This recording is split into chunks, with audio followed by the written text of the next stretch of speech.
free to just.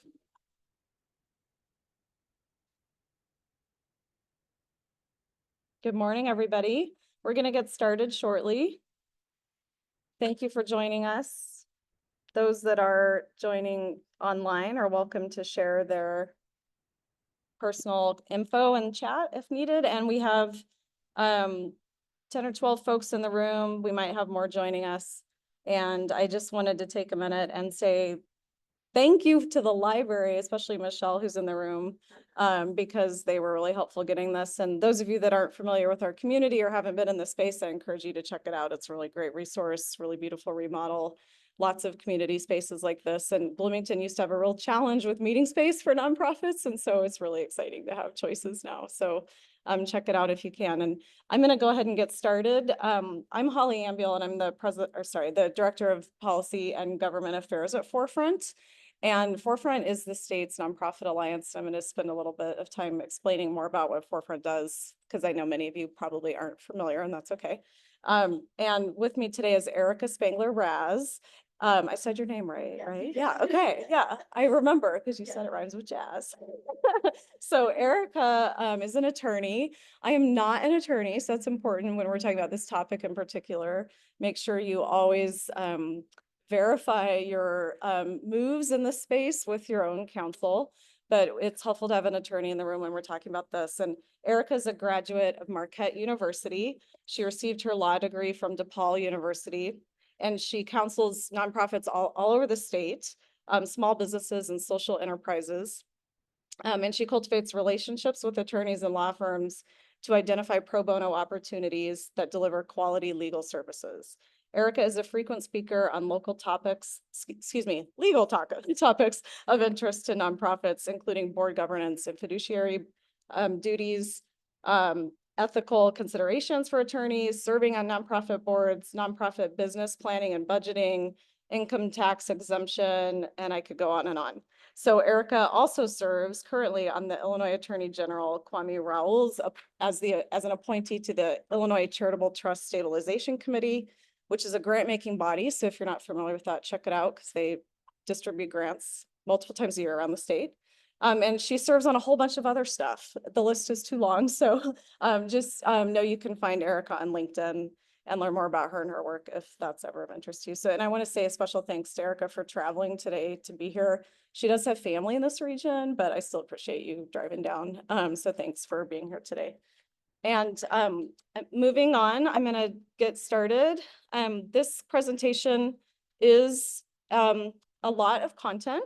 So again, I would suggest that you just kind of take it in and don't feel like you have to memorize everything or write everything down, because we'll share the slides with you. And we're also here for follow-up questions as needed throughout the year. Anytime you have questions, you can ping me. And I want to recognize the partners for this event.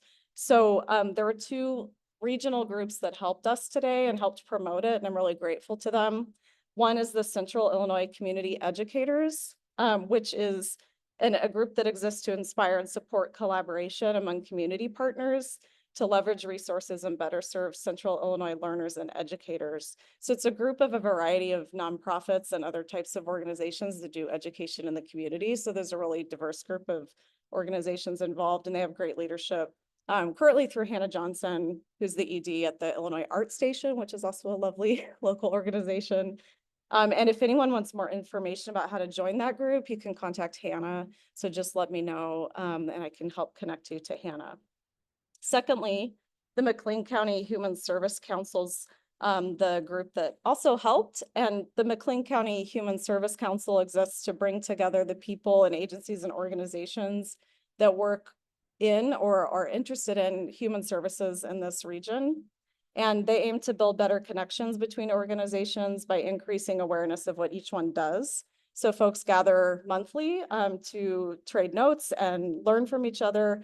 And membership is open to anyone that's interested in the field of human services in this region. And I can help connect you to them as well. Courtney is not able to be with us today because of a conflict, but I can connect you to her. So just want to say a huge thank you to those groups. This community has a lot of really great collaborations in place, and we're really grateful. We all benefit from that. Those of you that are online today, feel free to use chat for questions as you go. I have a couple colleagues here today, Alec and James, online with you that will help watch for questions, and I'll pause periodically to take those from chat. So please participate as you can. And when we get to the Q&A portion, you're welcome to chime in. As I said, everybody will get a copy of the slide deck, so don't panic. And I'm gonna go ahead and get started. So we're gonna go through. Are you guys okay without the mic in the room? Anyone need it? Okay, I just realized I'm not using it anyway, so I'm gonna just set it down. If you need me to use it, I will. Forefront, as I said, is the state's nonprofit association. So we're a membership organization, but we also do a lot of mission-driven work that is available to all folks, not just members. So we serve, our members include all kinds of foundations. So that's community foundations, private foundations, corporate, public foundations, and so on, family foundations. And then we also serve the operating nonprofit community. And so part of that work is supporting folks as they try to engage in the public sector and making sure our sector understands the rules for engagement and encouraging people to participate in the process and in our democracy. So that's why we're here today. We do this training annually, at least. We do it once. The one today is geared towards operating nonprofits that are providing services, 501c3 public charities, but we also do it for foundations in the spring to train foundations because they have slightly different rules when they're private. And Eric is going to actually touch on some of that today. So I want to quickly go through some of the benefits Forefront offers to members. Sorry, I'm having a paper issue down here. And that'll help you get a feel because many folks in this region in particular are not familiar with Forefront. So here's a recent shot at our annual summit. Last year, our summit was actually in Bloomington. Some of you may have been there. I think Michelle was. And this year we did it in Chicago. Next year it'll be in Springfield. So if you sign up for our emails, you'll hear more about that. But we have a great team that's all over the state and just a real pleasure to work with. And Forefront, as I said, is a membership organization. So I already mentioned some of our members, but those of you that might be interested can take a peek. Our membership fees are on a sliding scale based on your revenue, and they go as low as $65 a year for operating nonprofits that are outside of Chicago. So really affordable, and then a lot of benefits, and that's what I wanted to give you a feel for today. So for example, members can share job openings on our job board anytime. You can just go in and fill out a form, and then the general public has access to that job board, so job seekers can see it whether or not they're members, but members can share their positions. And we also have organized peer networks that are kind of self-governed that meet regularly. So it's a great way to network with folks in the field that may be in other parts of the state and trade notes. The peer skill share is a benefit that's available to members. So you can, if you have a question about like I'm planning an event and it needs advice from somebody who does events, you can be connected to a peer that does that kind of work that's one of the member benefits, and talk to them and trade notes. And then we also have a library, which sounds a little odd perhaps, but it's not just a collection of dusty old books. We actually employ 2 librarians. And because we have a library, most of which is digitized, we can offer services to the public that you wouldn't otherwise be able to access. So that includes access to directories like Candid's Foundation directory online. So the library can run a report for you of like who funds your kind of work or your geography. They can also do donor wealth profiles for you. So like the local giving, the individuals in your community that give and what kind of gifts they make based on tax records.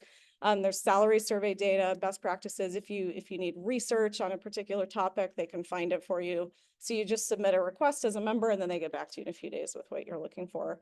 So it's a really popular resource. They're very busy, as you can imagine. And it's kind of not known as well outside of Chicago. So I want to make sure folks know about it because it's an underutilized resource around the state in general.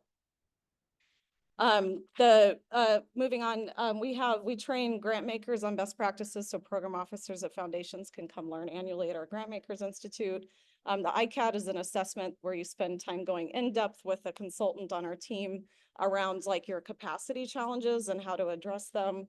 And so I could go on and on. There's a lot of stuff. The Converge consulting is all the boring administrative stuff that nonprofits struggle with, like HR, 990s, bookkeeping, accounting. stuff like that. And there's consultants that you can hire to help with some of that stuff when you can't afford a full-time person or don't have the capacity for that, but then you can consult and contract with us to do those kind of things. So if folks have any questions about what we do for members, you can reach me anytime and I'll point you in the right direction.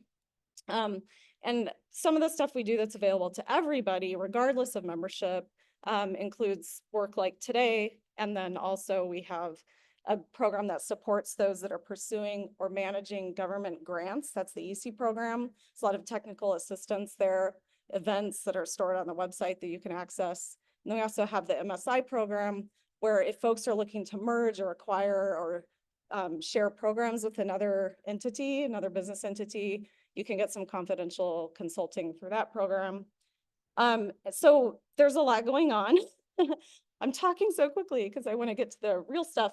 And so I'll move through these next few things, but I want to point out the Racial Equity Collective. My colleague James is on Zoom today and can answer any questions if folks have it. But the Racial Equity Collective is literally a map of folks that are trying to advance racial equity in our state. You can submit your work to the map and then you can find other people that are doing similar work or working on similar things.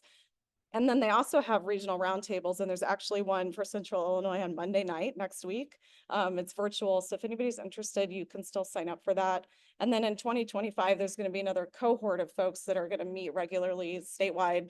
And there's a little bit of stipend money available for people that participate in that to help support the time involved in that work. And the idea with the Racial Equity Collective is really to help our state move in the right direction. And so the right hand knows what the left is doing, and you can find folks that are either, whether it's an internal process you're working on or external work in your community, that you can find folks that have similar goals and help each other.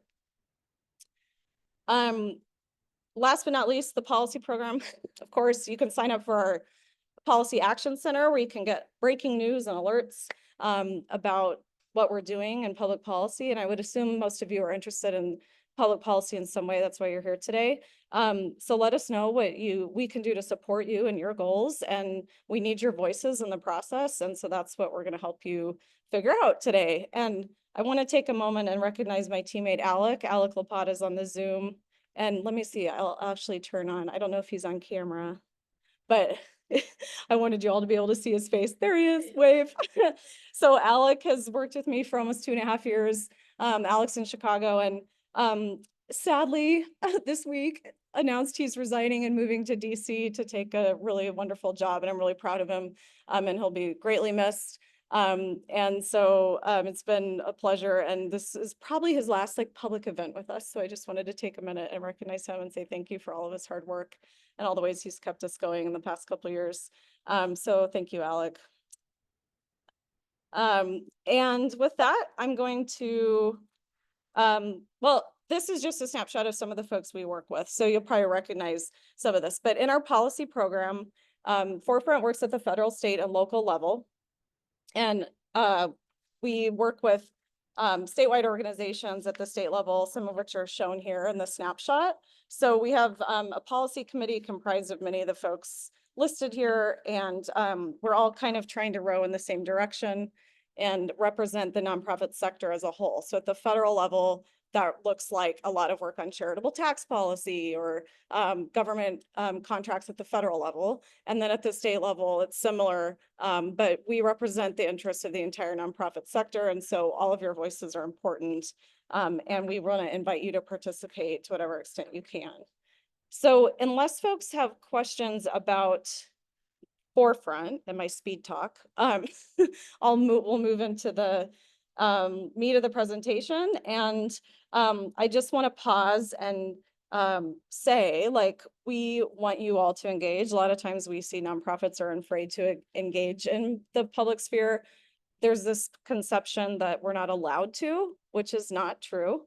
So it's really just important that we understand the rules of engagement and then go forth and conquer. So I'm curious, if any of you want to share anything online or in the room about why do you think it's important for nonprofits to engage in public policy? Anyone? In terms of where we're coming back here from the front, from the Centers for Independent Living, a view of accessibility and realistic accessibility, and how barriers are just built to just keep folks, especially folks with disabilities, in a constant state. Yeah. Yeah, so someone in the room is sharing, they're from an organization that serves folks with disabilities, the Center for Independent Living in our community. And they're talking about supporting people that have disabilities and making sure they have access through public policy. From the forms to, entering into a building. Right? From the forms to entering into a building, yeah. And then in chat, we're seeing comments like, we're connected to people who policies impact. Yes, 100%. Funding is dependent on public policy. Yes, yes, very much true. Okay, so you all get it. So I am going to hand it off to Erica shortly. But yes, all of the things that were shared are so important. And we at Forefront know you understand your community and the people in your community and what's happening in real time, and that changes over time. And so it's important to always stay engaged. And one example of how nonprofits are not always included at the table when decisions are made. And we saw that during COVID when the federal government was creating the PPP loans.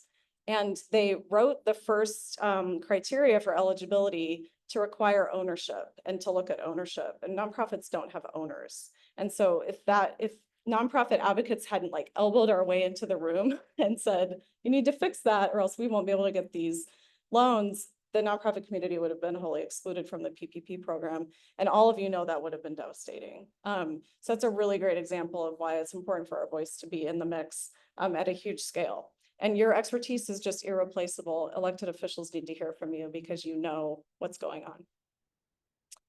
So I'm preaching to the choir. One thing that's important to understand is the difference between advocacy and lobbying. So that's what we're going to talk about. Advocacy is different than lobbying. A lot of what we do is advocacy and not lobbying. So we want to help you understand the difference there today in the eyes of the federal, state, and local government. So that's why we're here.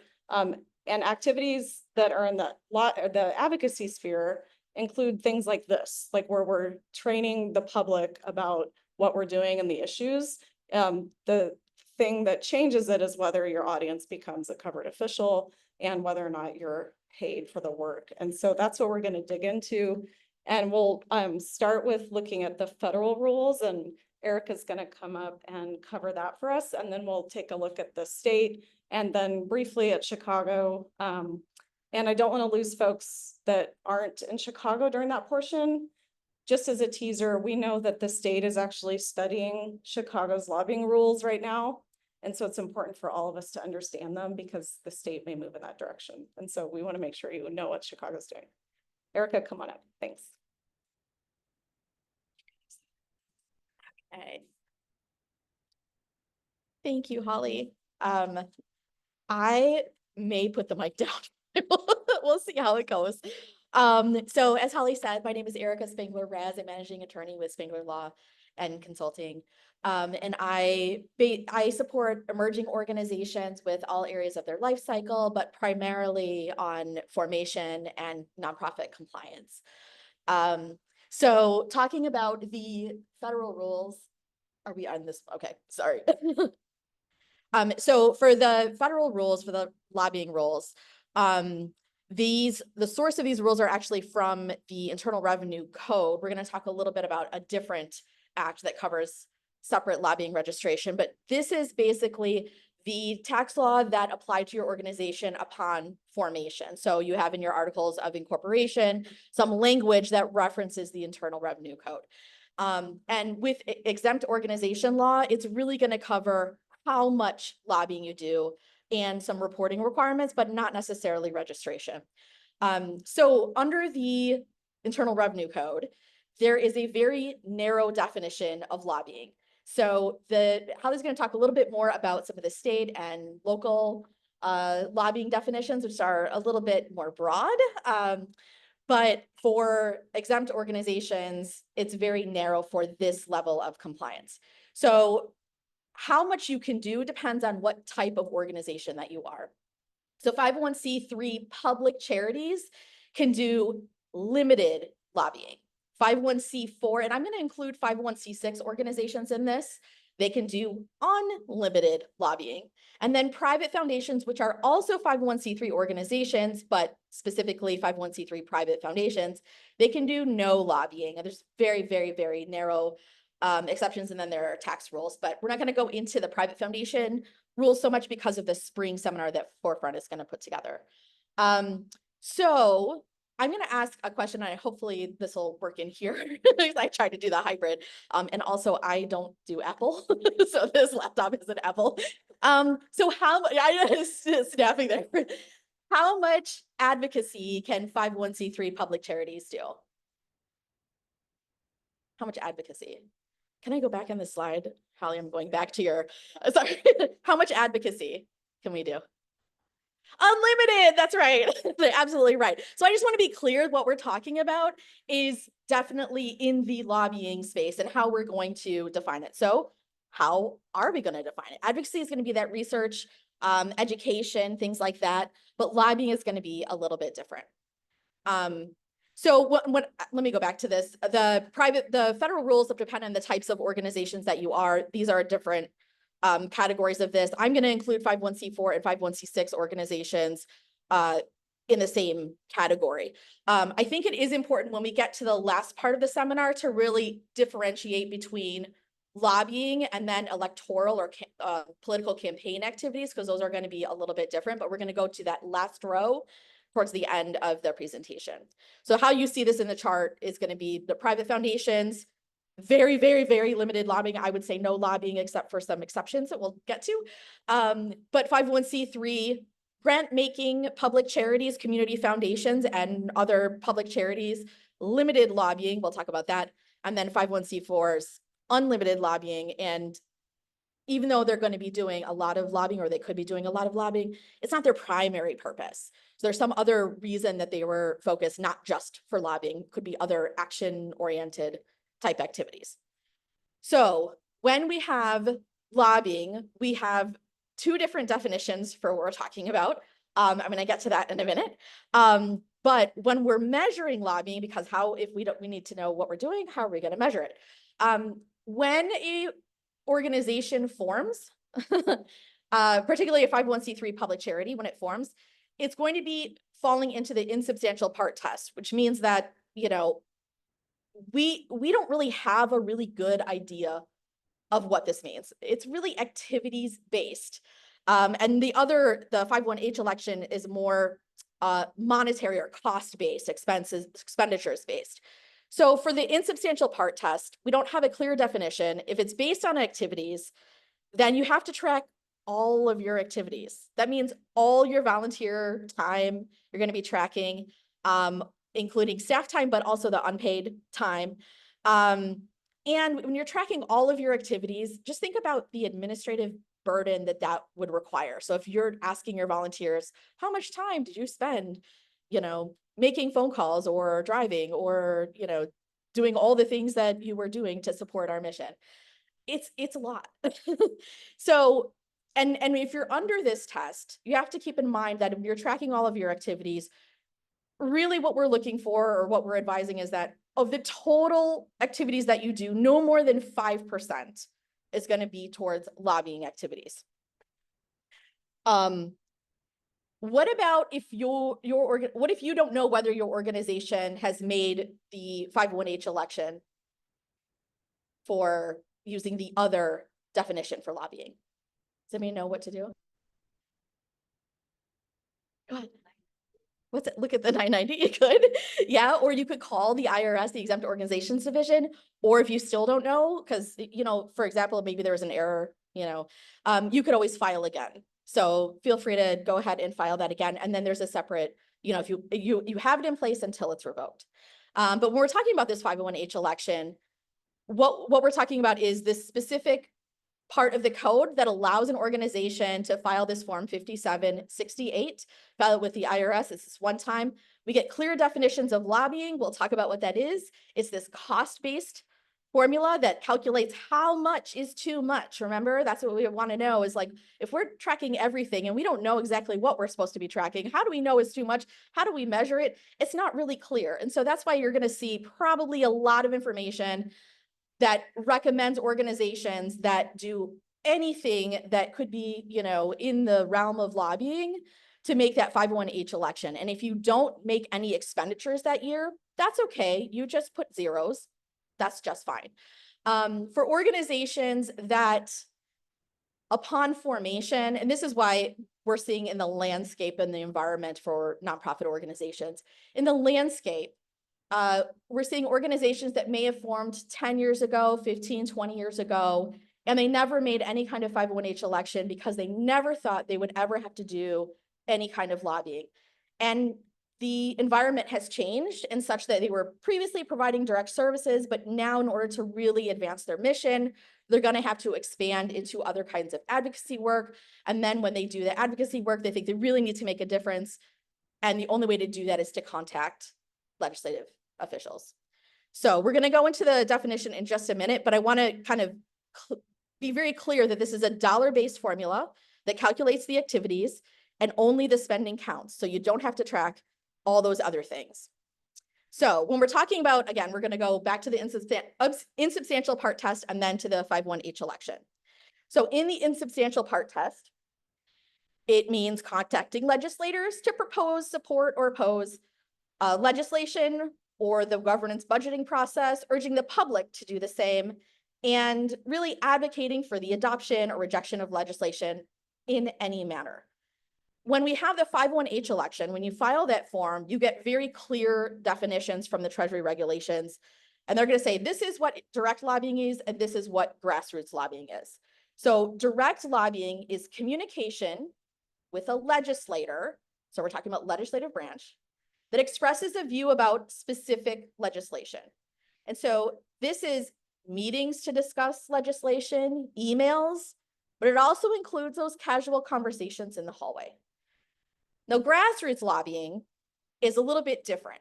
So with grassroots lobbying, you have a communication, but not directly to the legislator, but to the general public that expresses some type of view about specific legislation.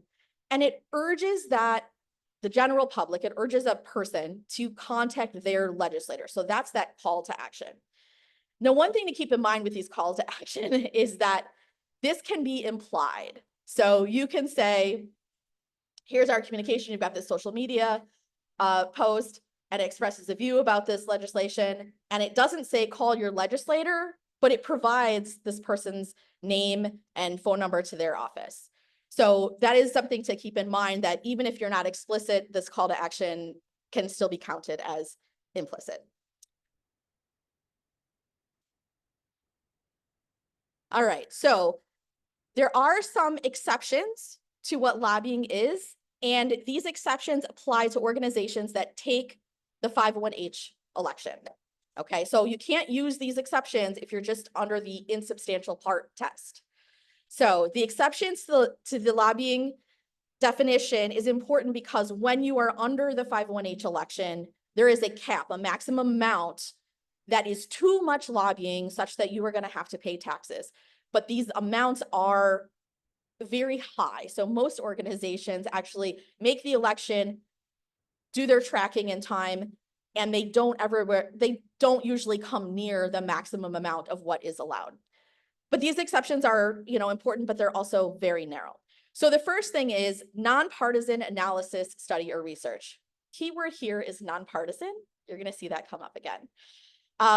The second one is a request for technical assistance. This is when the legislature, a body, asks your organization to help them with specific expertise that your nonprofit has. And then there's a self-defense exception. This is very, very narrow. That is not like, oh, you didn't budget enough money for my organization to exist. It really has to do with the existence of the organization itself, not necessarily just general budgeting. And it's not counted, again, these exceptions were not counted in your cap.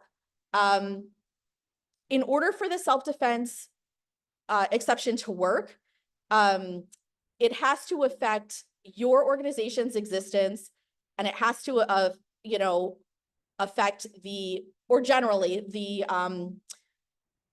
deductibility of tax, the deductibility of donations. So the example that comes up, and I think Holly's going to talk about this a little bit more, is the universal charitable deduction. So for private foundations who are typically prohibited from, you know, lobbying, they can use this self-defense mechanism because they can basically say that the change in the charitable deduction then affects the deductibility of tax donations.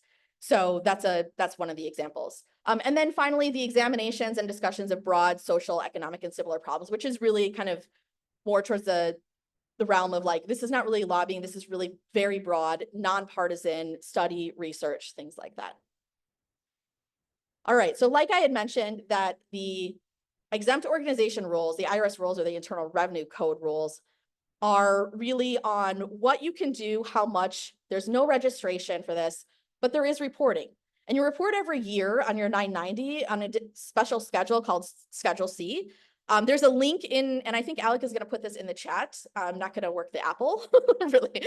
But you can see with the 990 Schedule C and the instructions, the IRS instructions, if you go to irs.gov, in the upper right-hand box, you can write in instructions 990 Schedule C, and they'll pop up. They're very easy to follow.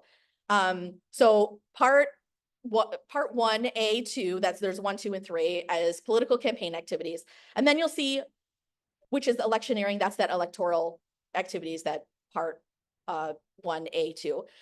Part 2A, and then there's 3 different sections for it.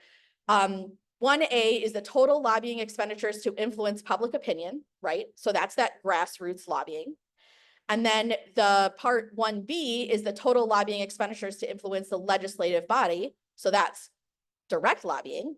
And then you add those two, and that will get your total lobbying expenditures. And on the form itself, it will show you what your cap is. So there's actually a very generous amount of direct costs, or not direct and indirect costs, of basically total costs that you can use towards lobbying. And the 990 has this on page 3 of this particular form, which is the regular form for public charities, not the PF form, but the 990, the regular 990 form, not the easy. On part 4, you can see where it says for 501c3 organizations, public charities, whether check the box if you have engaged in lobbying activities or have a 501h election, and then you complete Schedule C. And then you can look at Schedule C and then go down to see the parts, 1, 2, and 3, the 1A, B, and C. So I think finally, I want to make sure that it's clear about the insubstantial part test, meaning that if your organization has done nothing, then you are going to do any lobbying whatsoever. That means you're tracking all of your activities, not just your lobbying activities. When you do the 501h election, then you're going to be having clear definitions of what is direct lobbying, what is indirect lobbying, or grassroots lobbying, in other words. And then you're going to have different methods of measurement. When you put together these methods of measurement, I'm actually going to go back to this because this is actually in 2 options for measuring. When you have your 501h election and you have your 2 different options for measuring for insubstantial part test and 501h, when you have your 501h election, there are different ways that you can measure how much lobbying that you're doing. The first way to measure is what I call an incident report. So when my kids were little, they were in daycare, and when one of them fell or got a bruise, they had maybe a mark on their face, and I would get an incident report from the daycare. And so if your organization has made this 501h election but does not have a campaign or is working on something regularly, this type of method might be easier for you to measure, because whenever it happens, you've talked to a legislator, or something came up and you had to do a quick grassroots campaign, you can just start tracking using that incident report. And then the other way to measure under this 501h election is just regular time cards. Now, the second part is probably going to be more helpful when Holly starts talking about the registering and reporting for lobbying registration at the state and local level. So that's where you're actually having a time card. All the staff who are doing lobbying are actually tracking who they spoke with, how long their meeting was, any cost for travel, if they, had to commute or take train fare or, a flight or whatever it is. So there's different types of costs that you can figure out based on the time card. So the operations person is going to figure out how much of this salary was towards this. And then were there any indirect costs as well? So direct and indirect costs, staff time and direct costs. So that's something to keep in mind. There are these timesheets that are available, even if you, Google them. There's Alliance for Justice or Boulder Advocacy that have really good samples. So I would suggest going there and just pick which one makes sense for your organization and just continue to follow that. Okay, so that's the exempt organization internal revenue code compliance. No, I went too far. Okay, so then the last piece that we have on federal law is really specifically on lobbying disclosure. So under the Federal Lobbying Disclosure Act rules, which I'm going to cover very briefly because most organizations that I work with don't need to register. But basically to be covered under this, the organization, and these cover for-profits too as well. There's no exceptions for nonprofits. You have to have an employee that has 2 or more lobbying contacts and an employee that spends more than 20% of their time on lobbying, and the organization spends $14,000 or more on lobbying in a calendar quarter. So most of the time when I'm working with 501c, and also it has to be federal lobbying at the federal level. It covers not just the legislative branch, but because it's lobbying registration and not exempt organization law, it covers executive branch administrative. However, for 501c3 organizations, they can use the definitions for 501h.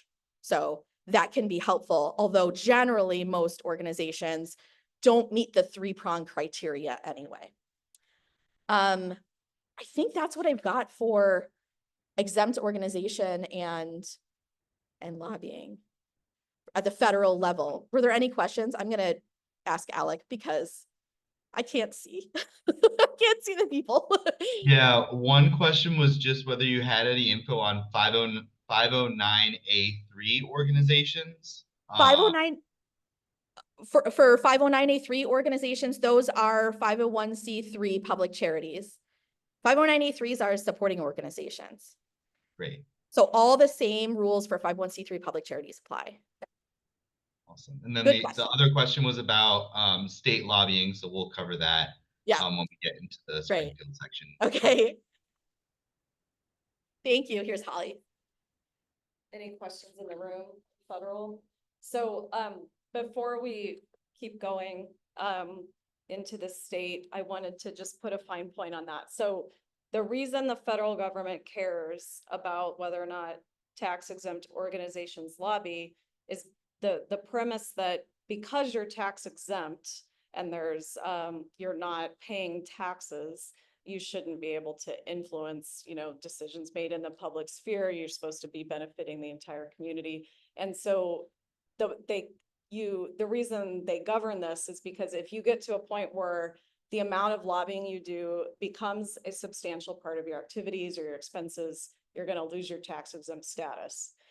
So folks that aren't tax exempt can lobby all they want, and that's fine because they're not getting that tax benefit. So that's why. So their interest is making sure you're not doing too much lobbying. And that's really where the federal government's interest is.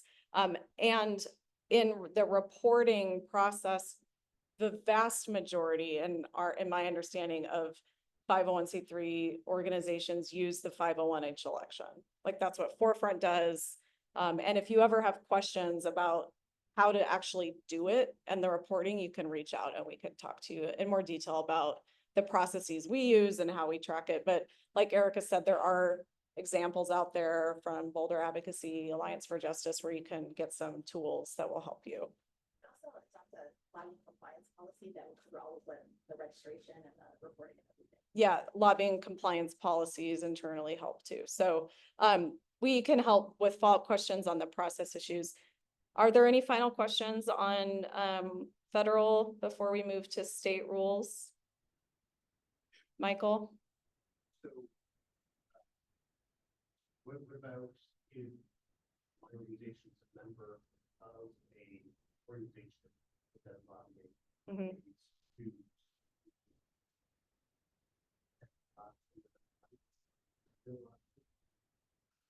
Okay, so the question in the room is, what if I belong to an organization as a member that does lobby? You're probably talking about like the Illinois Environmental Council or something. So I'm gonna speak to that. But the important thing to remember at the federal level is that the federal definition requires you to be in direct contact with an official about a specific piece of legislation for the federal rules to apply. So that's different than this approach the state takes. So that's why it's important to understand both. So at the state level, sorry, one sec. At the state level, lobbying regulations are different in intent than the federals. So the states are more interested in sunshine and transparency. So they're less interested in how much lobbying you do and whether you do it at all and what money you're spending on those activities. So it's not at the state level, it's more of an all or nothing scenario. If you do any lobbying, it's very likely your state laws will govern you in some way and require you to do something. So it's different than the federal government where they want to know how much. The state doesn't care how much you do. If you do any, you need to pay attention to the state laws.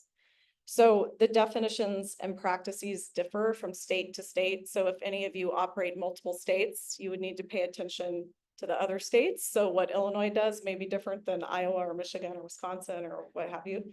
And Illinois, compared to other states, has relatively strict laws. And there isn't a lot of leeway in Illinois law for folks in the nonprofit sector. So there aren't a lot of, or any exceptions really in place.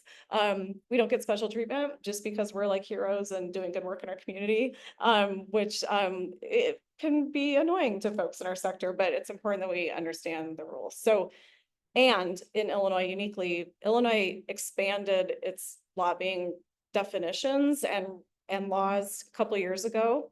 So effective January 1st, 2022, there are new rules. And so if you haven't looked at this in the past few years, it's a good time to revisit these rules and make sure you're in compliance. So in Illinois, the main test is whether someone is paid for lobbying activities in the way that the state defines lobbying, which is different than the federal government, and whether you're lobbying on behalf of another entity, like your employer. So when nonprofit staff engage in activities that are defined as lobbying by the state on behalf of your employer, you may need to register as a lobbyist. And so that's what we're going to help unpack. So if paid staff at your nonprofit engage in lobbying, then their salary would count as compensation or payment for lobbying. So each individual that engages in those activities would have to potentially register with the state. So we're not just talking about the reporting, we're talking about a registration process and the reporting process at the state, who has to register and then how you report once you're registered.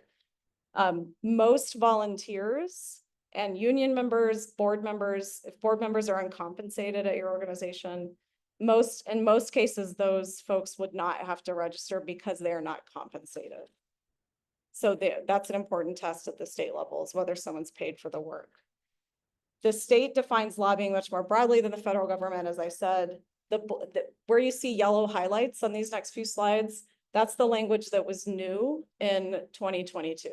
So the state says you're lobbying if you're trying to influence any legislative, executive, or administrative action. So administrative action includes rulemaking in our state. So if they pass a law and then you try to influence the rules that implement that law, that's lobbying in our state.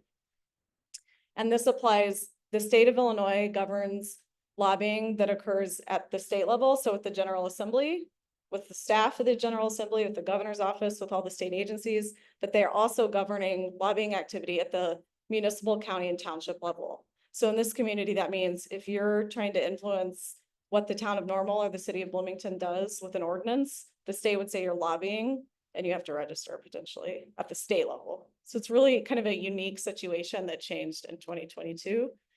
And so we want to make sure folks are aware of that. There is no exception in state laws for C3s. As I mentioned, everyone uses the same process. I think I missed a page in my notes here. Let me just back up. Give me one sec.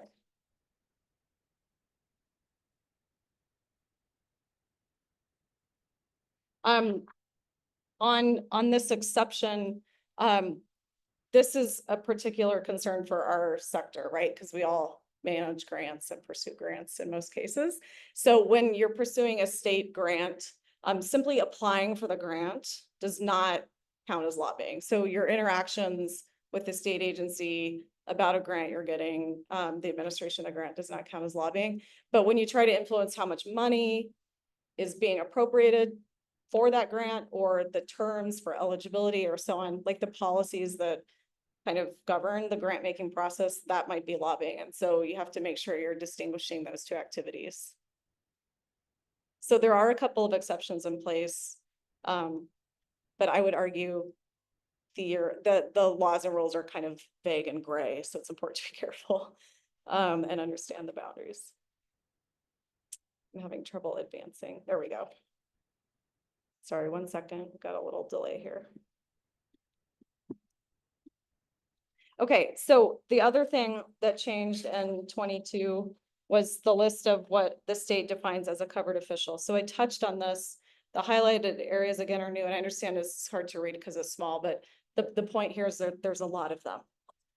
And so if you have any concern that maybe the official you're speaking to is now covered, we can talk about that. You can send your examples or questions to me or the Secretary of State, and they'll advise you.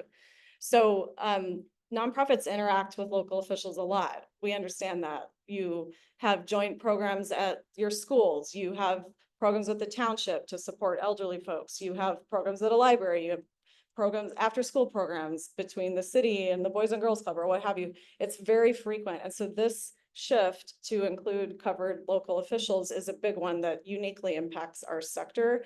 And we've been really concerned about that. And we're part of what Forefront is trying to do is make sure our state officials understand this has unique impacts that could potentially be very disruptive in a way that hurts everybody.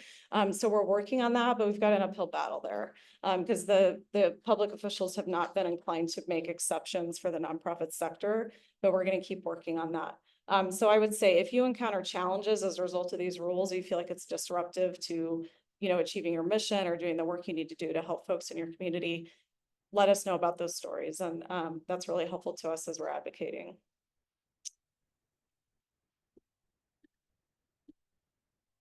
When it comes to state reporting, it unfortunately at the state level costs money to register and then maintain your registration through reporting. So it's $300 per organization. And then in addition to that, per lobbyist. So at Forefront, Alec and I are both, until recently, we had 2 registered lobbyists. And so it costs Forefront $900 a year to maintain our lobbyist registration with the state. And we understand that's a real barrier to a lot of folks when a lot of grants and contracts specifically forbid the use of funds for lobbying.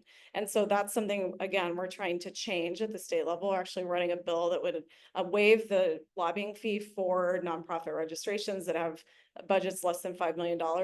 And we're trying to educate lawmakers about that, like that this is something that is really difficult for folks to fundraise for, and grants and contracts exclude it. And that's unique to the nonprofit sector. It's a lot easier for private organizations, private businesses to find this kind of money. So if you do move in the direction of registration, you need to make sure you have some unrestricted funding that can be used to cover fees. There's no grace period for lobbying either. So if you walk out the door today and you run into the mayor in the library and you start talking to him about something they're doing to that impacts like persons with disabilities or persons who are unhoused in our community, you could be lobbying and then be out of compliance immediately. And so it's important to have this internal conversation about whether or not your activities meet the definition of lobbying and make sure you're in compliance at all times. The registration process is simple, but it requires a ethics and harassment training that must be done before you're considered registered. It's all online. It's not hard. It takes a few hours. And you have to repeat that every year in order to maintain your registration and pay the fees every year.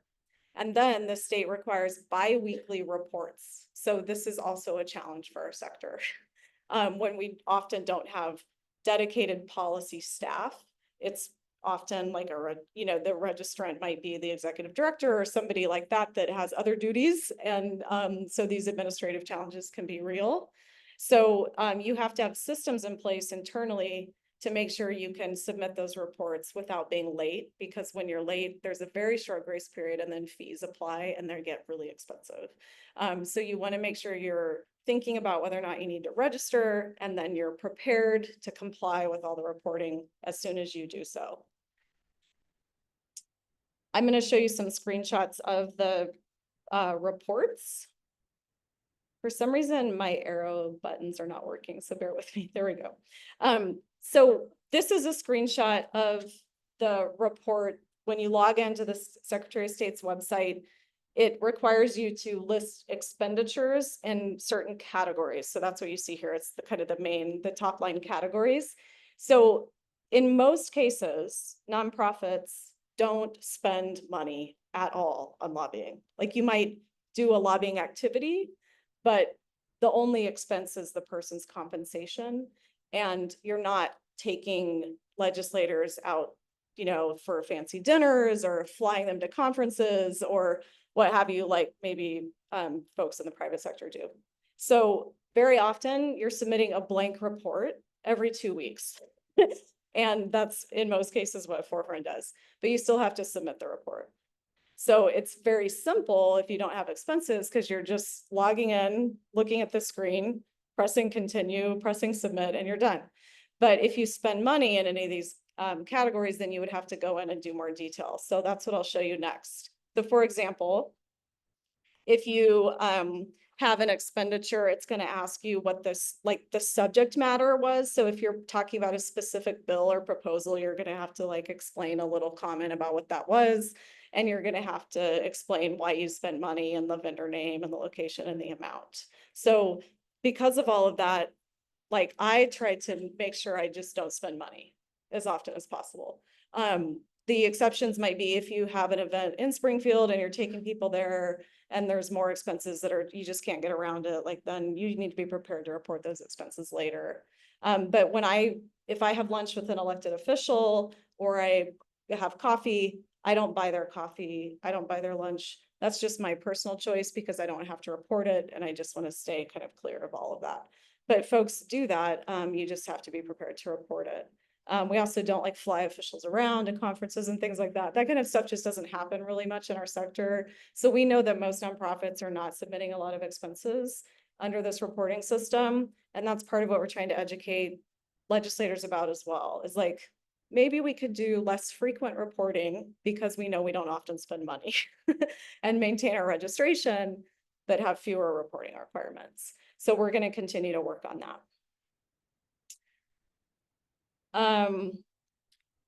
This is for grassroots lobbying expenses. So I touched on this, but if we have a nonprofit lobby day in Springfield, we pay for buses to bring you all down there. We feed you while you're there. We would need to report all of that, but the individual participants in that would not need to report.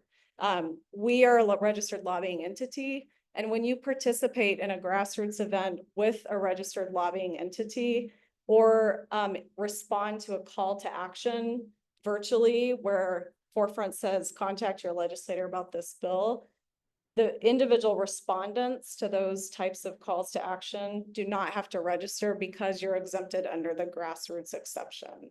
So this gets to your point, Michael, when you are responding to something IEC is asking you to do, if that's your only activity, then that alone would not require you to register. It's when you do it on your own.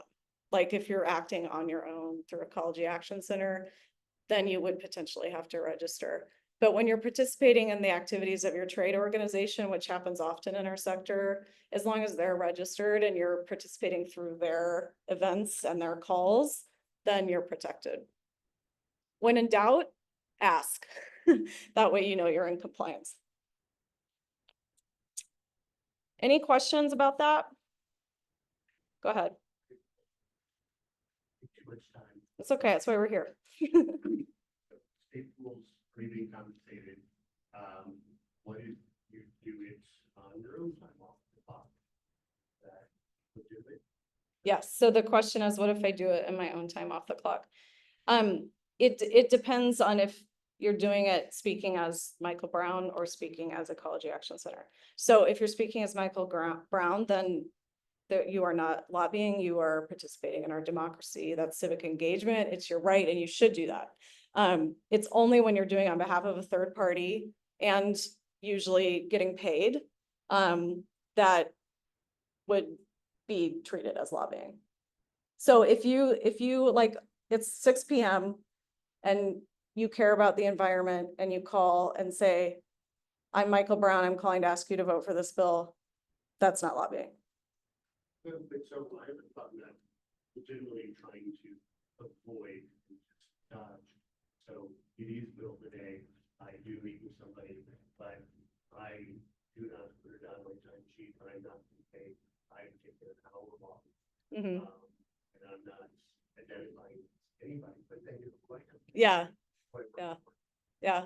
So Can Michael's you asked about a repeat? gray area where you maybe have lunch with somebody during your business day and you don't like say, I'm here on behalf of my organization, but they know you work there and it, they might interpret it that way. I think those are the gray areas that, like if I was in that position, I would consider that a lobbying activity because I know that they're perceiving me as appearing on behalf of my employer. So that's where you need to have like the internal risk assessment and conversation and be making conscious choices about how you're engaging. And for folks that operate in a more controversial space, like if you have opponents to your work or opposition or people that don't like what you do, when you're out of compliance in this sphere, that can be a tool that can be used against you that can be really disruptive. It can cost you money. Even if you end up being found to be in compliance, you still have to go through the process of responding to a complaint or whatever. So my advice as a non-attorney and as just Holly is to err on the side of caution. Understand the rules and then err on the side of caution. And I'm sure Erica may want to add to this. So when she comes back up, she can talk about that. Does that answer your question for now? Like, okay. We are a contractor for local governments. So what about shaping policy as under that role, and especially prior to its, going to elected officials and doing so with staff. It's, local government or shaping policy only prior to. So the question is, we're a contractor with multiple governments, levels of government, and what if we're helping shape policy for related grants and contracts? Is that what you're getting at? But policy towards, okay, so that's, I think, more nuanced. So if the covered official or body invites you to share your expertise, most levels of government would say that's not lobbying because you're being invited to share your like topical expertise. And they've asked you to do that as an expert. So there's clear exceptions across rules and laws of various levels of government for that kind of situation. So anything outside of that, like scenario though, like depends. I think there's some question. Alec, were you trying to chime in? Go ahead. Yeah, I've got some questions in the chat from online. The first is that comes from Dave, who says, we're an all-volunteer organization. Does this give us more leeway when we travel to Springfield to meet with legislators on specific bills? We're an all-volunteer organization. Does this give us more leeway when we're in Springfield to meet with legislators? Yes. Right? Do you disagree, Erica? More leeway? Yeah. Yeah, if you're not being paid. The state's laws require you to report expenses. So when no one's being compensated, then there are not expenses. So I usually, folks in our sector use volunteers a lot. So this is an important thing to know. When you may want to avoid having to register, relying on your volunteers is a great way to avoid registering with the state. And be in compliance. So like if you know, your board, for example, doesn't want you to spend money on registering as a lobbyist, first of all, I want to talk to your board. Secondly, because that's not a great approach. But secondly, you can use a board member to make that call to the elected official on behalf of your organization if they're willing to do that. And nobody has to register in that scenario. I'm looking at Erica to make sure she doesn't disagree with. Okay, she's nodding. Yeah, our attorney says that's correct. The next question was, would sending out social media encouraging people to support a piece of legislation count as lobbying? In Illinois, would sending out a social media post encouraging people to support a piece of legislation count as lobbying? Based on what we already talked about, what do you all think? Yeah, it would. It would be, that's considered being the one to initiate grassroots lobbying. So you're asking the general public to call their elected official.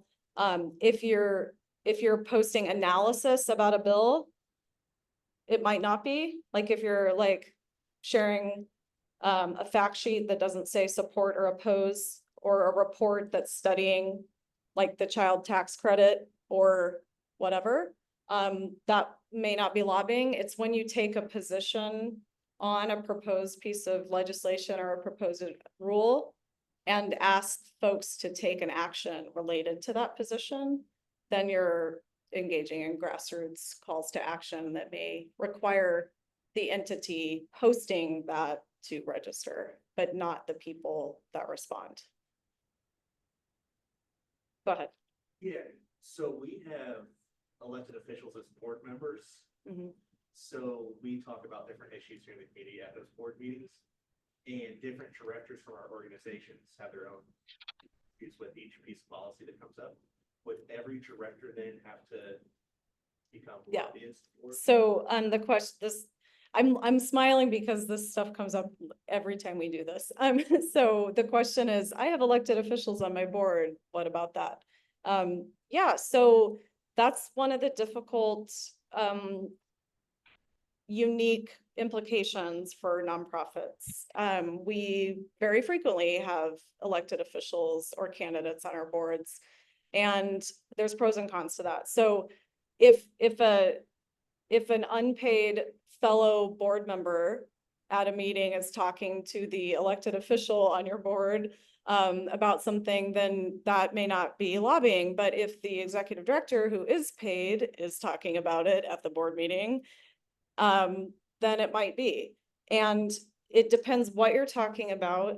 If you're talking to your town council person on your board about a federal policy that they can't influence, then it probably isn't lobbying. But if you're talking to them about, you know, a local housing ordinance, then it might be. So these are the weird implications for our sector that it is important to be thoughtful about. And the most conservative approach in that scenario, a conservative, not meaning politically conservative, but like risk assessment conservative, would be to not have elected officials on your board or to register, because then you can speak freely. The next question, All right, let me Holly. take one online and then I'll get to you. Go ahead, Alex, sorry. The next question, Holly, online was whether filing witness slips and asking others to do so is a form of lobbying.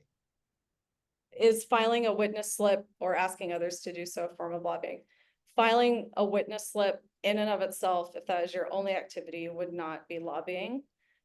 Because it is, I mean, it's lobbying, but doesn't necessarily require registration because it's occurring in a public meeting setting where the public can see who has registered or who has filed a witness slip. So if that's your the only way you engage, then you may not need to register. Because we have open meeting laws for a purpose that are designed to shed light on what decisions are being made. And when what the state is interested in is what happens out of the public eye. When decisions are being influenced in a way that the general public can't see and isn't aware of, and when money is being spent that might influence the outcomes of a decision.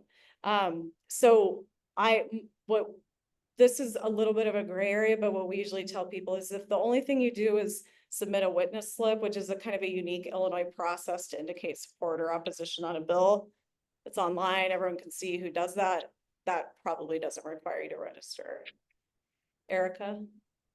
Disagree. I think it's fine. Yeah, Erica's in agreement with that. Did you have Um, another question in the room, go ahead. or should I keep going with online questions? Go ahead. We do have a question in the room, but I'll take it after this next one. Okay, the next one is, could you be engaged in lobbying if your umbrella organization is not properly registered? Do we need to check how that organization is registered or needs to be registered? The question is, are you engaged in lobbying if your umbrella organization is not properly registered? Do we need to check how that organization is registered?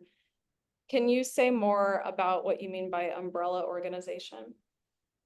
I believe that was referring to when you discussed grassroots lobbying and working with sort of like trade organizations within the nonprofit sector, like Forefront or IEC, and they make calls to action. Okay, so okay, I see the agreement. Michael agrees. So I don't believe that anyone could go after you for responding to a call to action because the person the entity that issued the call to action is not registered. The liability would be with the issuer. Right, Erica? I'm not sure I understand what umbrella. Yeah, it's, I think, similar to Michael's question, if you're a member of a trade organization and the trade organization says, call your legislator about this bill, and then they're not, the trade organization lets their registration lapse or isn't registered, are you then at fault for not registering? The other, yeah, so Eric and I agree. Yeah.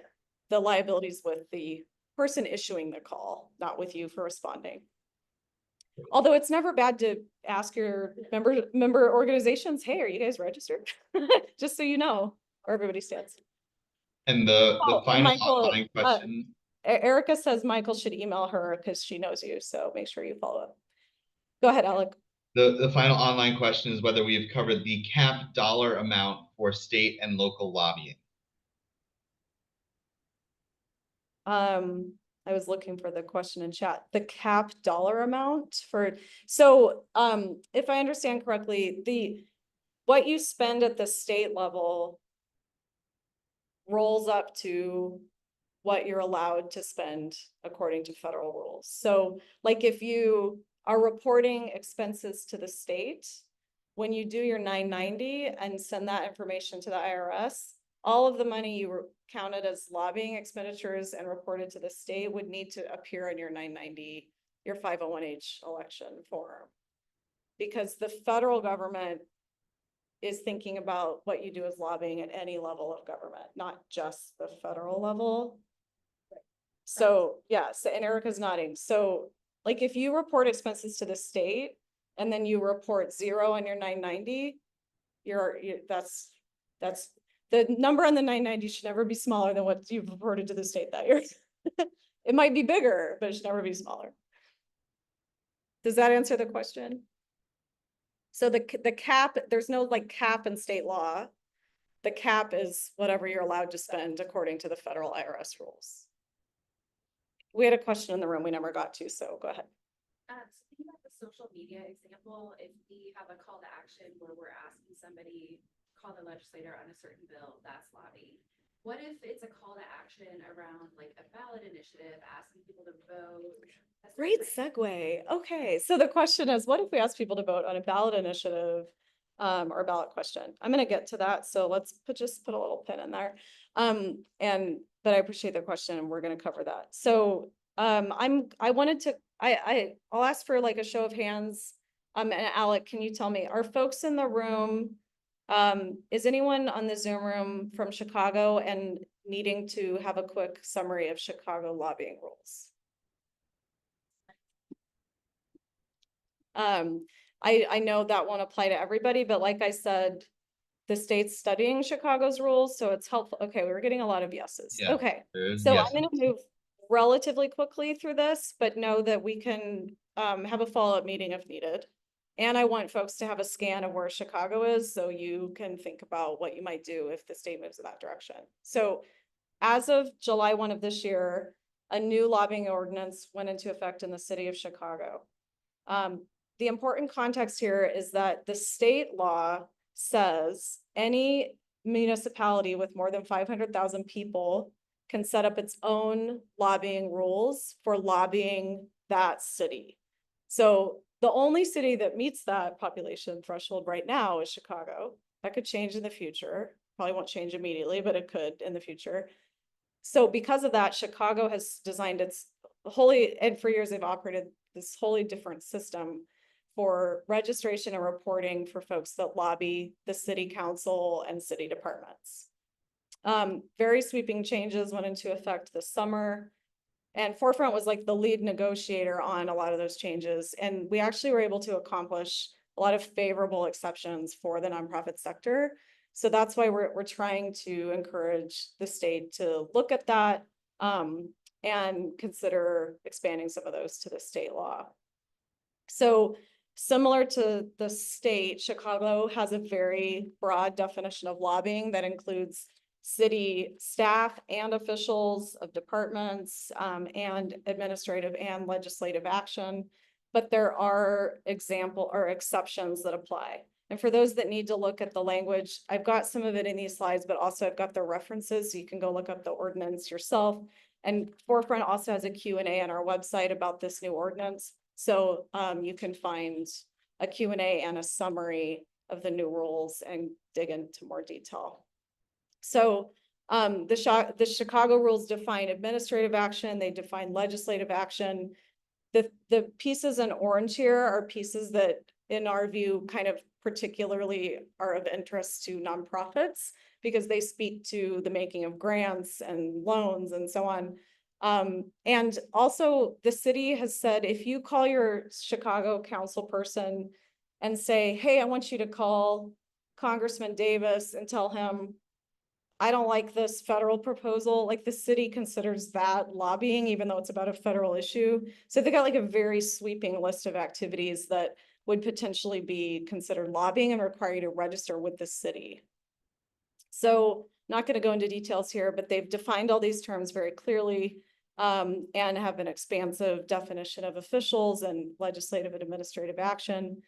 But they also have good exceptions, and that's what we negotiated. So they really did hear us about protecting the voice of nonprofit community members. Because nonprofits understand Chicago neighborhoods and communities so well, and they're so engaged with their alderpersons. So in Chicago, as a result of this negotiation, as of July 1st, there's exceptions in place. And if both of these apply, then you don't have to register, even if you are lobbying. So this is the direction we'd like to see the state go in, ideally. Got uphill battle though. But both of these, if both of these are true, then you would not have to register and you can lobby freely without registration. So you have to spend more than 20 hours in a quarter on lobbying activities. And you have to also spend more than $1,250. That includes the compensation for the lobbyist and other expenses. So when you're calculating compensation, use a pro rata portion of your pay. Like I get paid $100, I spent 20% of my time. So therefore, you know, it's $20 that is spent on lobbying, and you have to report that every quarter. But if you're not above those thresholds, then you would potentially be exempted.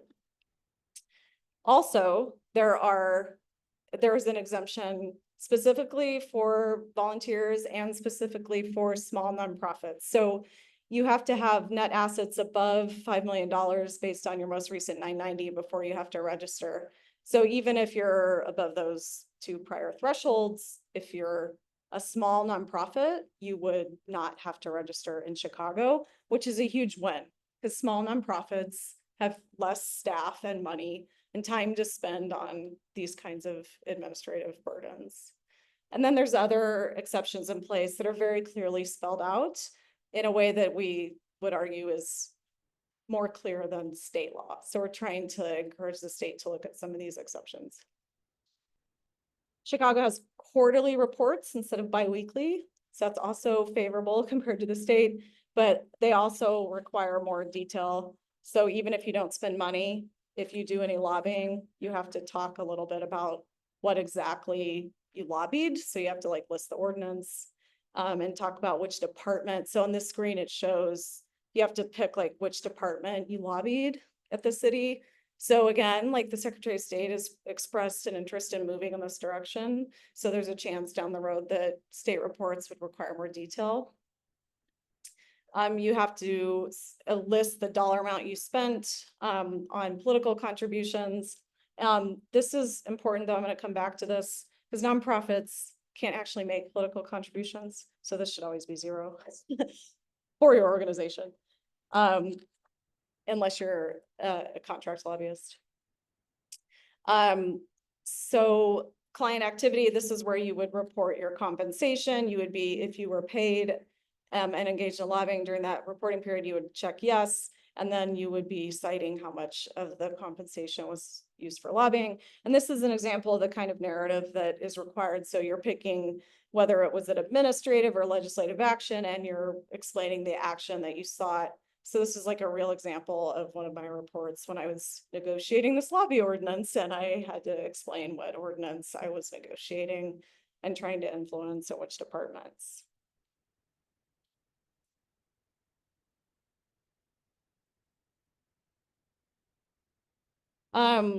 You're reporting net or gross pay, not net. So it's pre-tax, pre-deduction, and then pro rata. So I just wanted to mention that because I learned the hard way that I was doing that wrong at one point.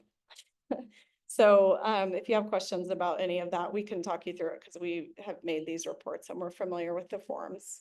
I'm about to wrap up on Chicago, and then we're going to talk about election year dynamics and take questions.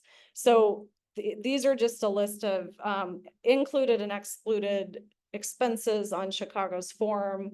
I've touched on some of this, but a significant amount of detail is required. And then here's a summary for those that have to register in both places. These are the basic differences between the two reporting systems. I want to quickly talk through how you can, some tests that will help you sort out whether you have to register at either the state or Chicago level. These are the key questions that can help you decide if you need to register as a lobbyist. So you first need to think about like, if I have to register, do I want to? Because if the answer is no, then you can design programs that don't require registration, but you need to be careful about that and understand the rules so that you can stay in compliance. And then as you go forward, if you decide to register, make sure you have the capacity to design systems and processes internally and redundancies that will allow you to meet all the reporting requirements and avoid fees. So you have to think about like, if a report's due every 2 weeks and I'm on vacation, like what happens? You know, make sure you have those processes in place.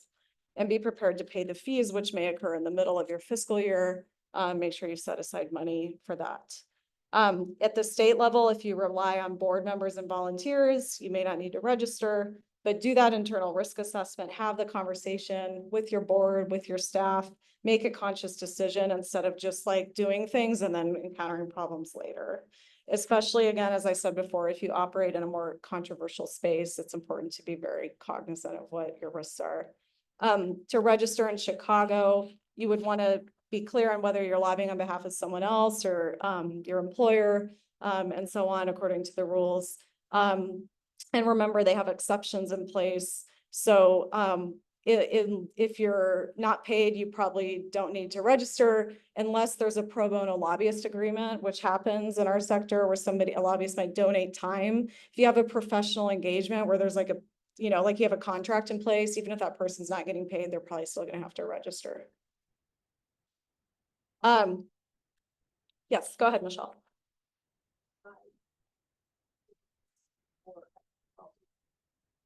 And we invite elected officials to the event instead. So the question was, if I invite an elected official to an event, is that lobbying? It's a good question again when we get every time we do this. So it depends. It depends on what you're talking about. It depends on if you invited the entire General Assembly or just one person. It depends on the timing, and I'm going to get to that because near an election, it might be a little different.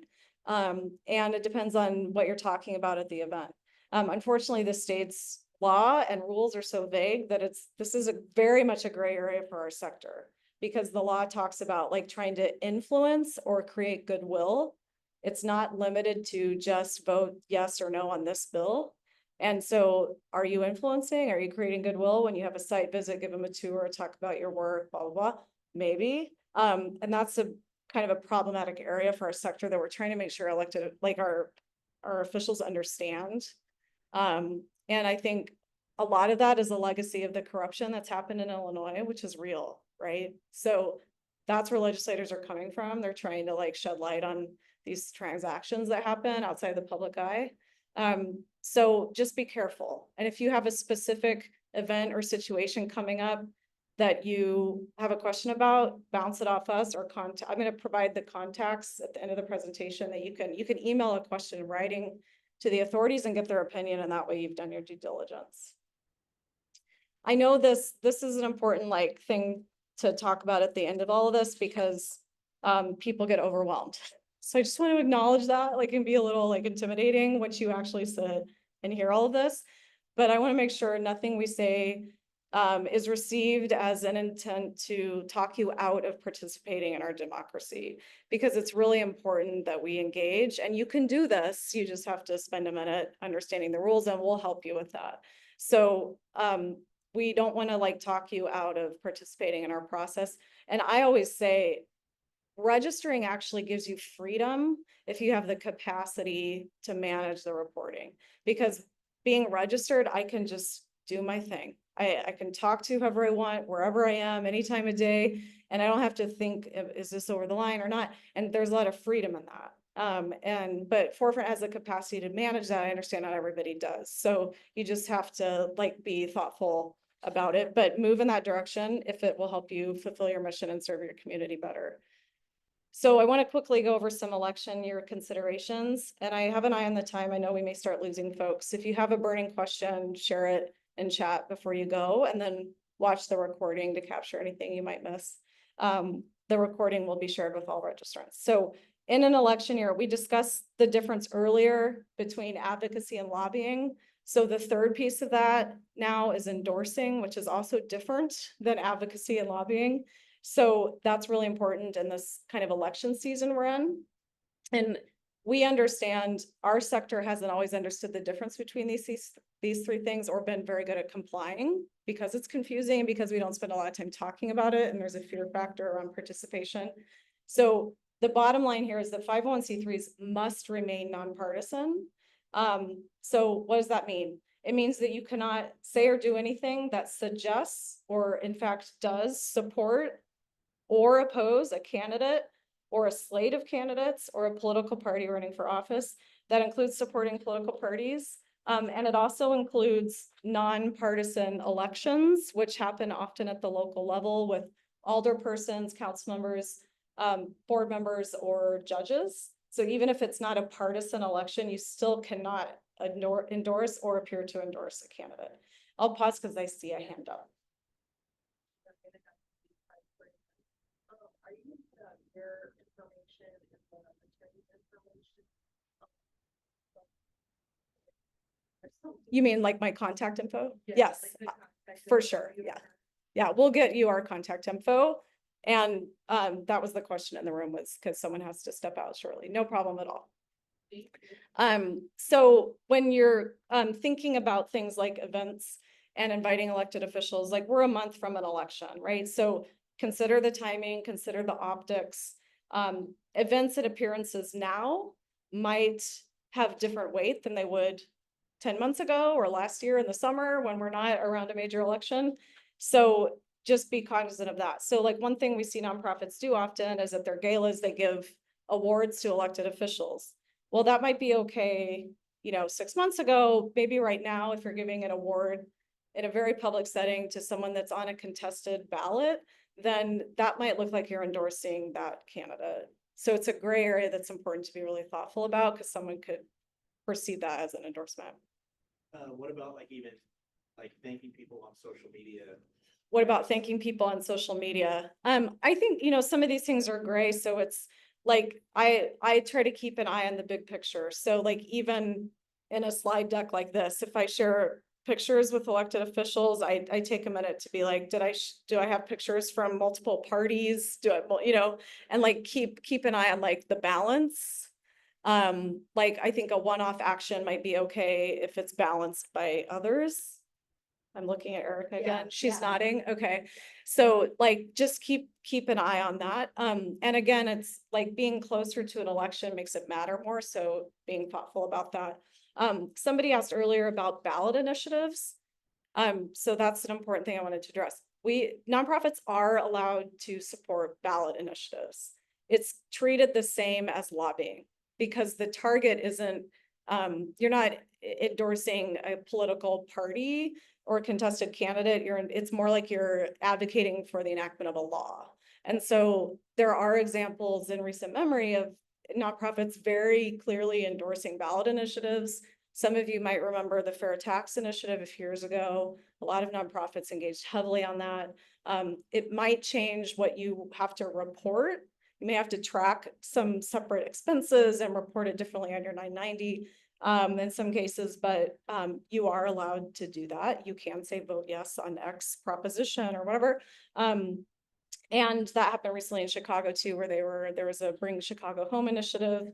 Nonprofits got very involved in that and endorsed that. So that kind of activity is okay. Also okay is, well, I'm gonna get to that. Give me one sec. So we've mentioned this, so I don't need to belabor it. I mentioned the nonpartisan races. Campaign contributions. Nonprofit organizations themselves can never give money to a political campaign, but the employees can. You can't prevent, you know, it's a free speech issue. You can't like tell your employees you're not allowed to give. If you're a registered lobbyist and you make political contributions, you have to be aware of the limits. In Chicago, you can't donate to the mayor campaign if you're a registered lobbyist in Chicago, and so on. So there's boundaries around that. Also, political contributions are always public. So if you're a registered lobbyist or your entity is registered, someone can easily go see who you donated to. It's no matter if you're registered or not, but if you're a registered lobbyist, that might impact your work. So it's important to understand those two things can be linked, even if they're permitted. So again, just making conscious choices is really important. And this one's also really important. We actually have a voter engagement guide out right now to help folks understand what you're allowed and not allowed to do in a really specific way. So we can share that in chat and with the follow-up. We really encourage nonprofits to do this because it's so important. And this is why. Okay, so campaigns have a list of who voted in the last election. They know who that is. They know how you voted. That's how they go door to door because they know where the likely voters are. And that's a self-repeating cycle. They only talk to people that voted before. And so the people that haven't voted don't get door knocked. And then, so this is like an echo chamber. And nonprofits can help disrupt that because we talk to everybody and you have access to people that don't vote. So if you can support voter engagement, voter registration, get out the vote efforts, driving people to the polls, you can bring new people into our democratic process in a way that the campaigns themselves won't. It's really important. So it's a wasted opportunity if we don't do that, just to expand voter engagement. And the only rules around that are that you have to do it for all parties. Like you can't register voters and only register Democrats. You have to make registering for either party available. And if you take folks to the polls, you have to take everybody, you can, you know, and so on. So, but we can and should engage in that space. I don't have time for this. Hot tips. So if you do talk to elected officials, there's some tips in the deck for you. The biggest one is number one, they work for us, not the other way around. So don't be afraid of them. They're just people. We also have some tips about if you go to Springfield or the Hill, how to be prepared for that. And then finally, whoops, bear with me, wrong button.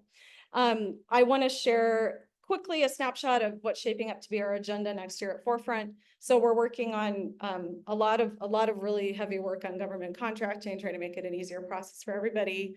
I've mentioned the Lobbyist Registration Act reform.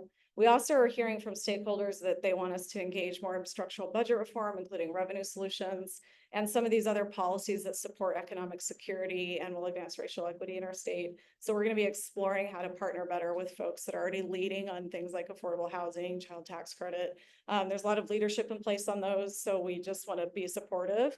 So if that's you, let us know what we can do to help your efforts. And then at the federal level, it's going to be a really big year next year federally. There's a lot of negotiation that's going to go on basically the entire tax code, because the Trump tax cuts expire at the end of 2025, and it gives us an opportunity to try to restore and expand the universal charitable deduction.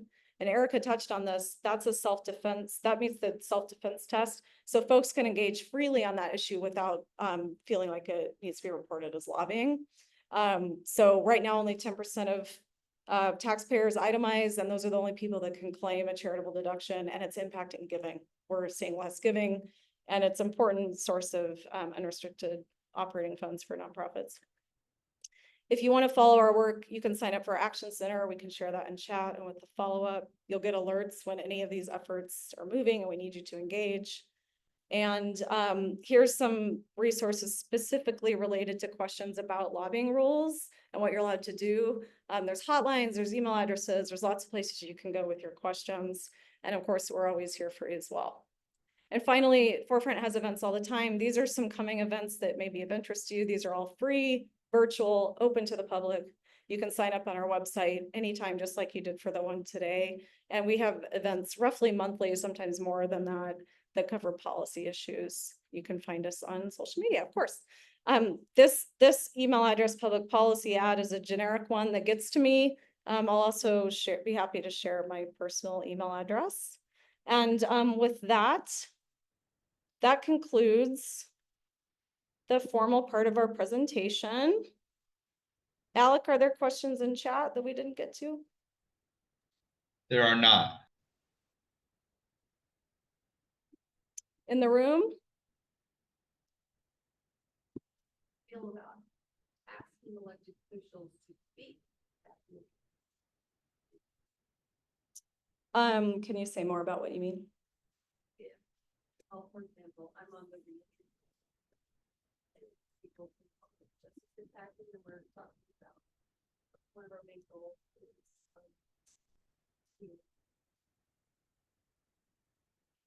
policies that are the fight from. And so if we have them come speak, Mm-hmm. what is that? So the question is, if we invited an elected official to come speak about a topic like reentry or whatever, what are the rules? So this is again, it depends when this is happening a little bit. So like if you did that now and I was a person running for re-election or running for office for the first time, if you didn't invite their opponents as well, it could be considered an endorsement because you're giving them that platform and you're not giving the same opportunity to their opponents. But in a quieter time, if it's just a topical issue and you like periodically do that with other folks, I think that's safer.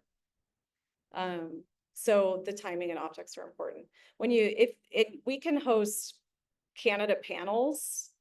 If you invite everybody that's running for your state representative office and only one of them shows up, as long as you invited everybody, that's also okay.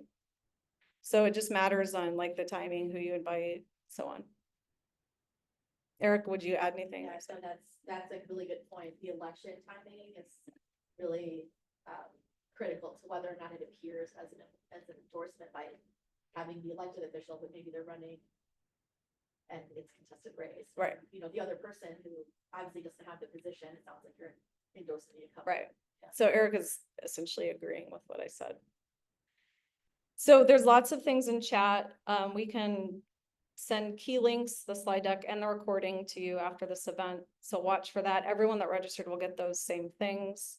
If you have any questions, you can contact me anytime. I am putting my email in chat right now. And for folks that are in the room, I have business cards in the back of the room. You can grab that. It has my email and cell. And we're here for you. Let us know how we can support you. And enjoy the holiday season and this lovely warm fall we're having. It's good to see everybody this morning. And my teammates can turn off the recording. Thanks so much for your help. Thanks, everybody.